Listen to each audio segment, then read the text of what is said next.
গোলযোগ যেন না হয়, কেউ ধর্ম নিয়ে কথাবার্তা না বলে, কারণ আমরা এই মাটিরই সন্তান, সবাই আবু সাঈদ। কাজে এদের সন্তানদের রক্ষা করা জাতি ধর্ম নির্বিশেষে, এটা আমাদের এখন কর্তব্য। আমরা যেন এটা নিশ্চিত করি, সামনে গিয়ে দাঁড়াই। আবু সাঈদ যেরকম দাঁড়িয়েছে, আমাদেরকে ওরকম দাঁড়াতে হবে। যারা পার্থক্য করে যে এরকম সন্তান ওরকম না, আমরা সবাই বাংলাদেশি, আমরা বাংলাদেশেরই সন্তান।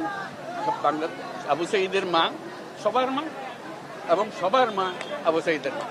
কাজে তাকে রক্ষা করতে হবে, তাদের বোনদের রক্ষা করতে হবে, তাদের ছেলে ভাইদের রক্ষা করতে হবে, সবাই মিলে করে। এটা এক বাংলাদেশ, দুই বাংলাদেশ নেই এখানে, এটা আবু সাঈদের বাংলাদেশ।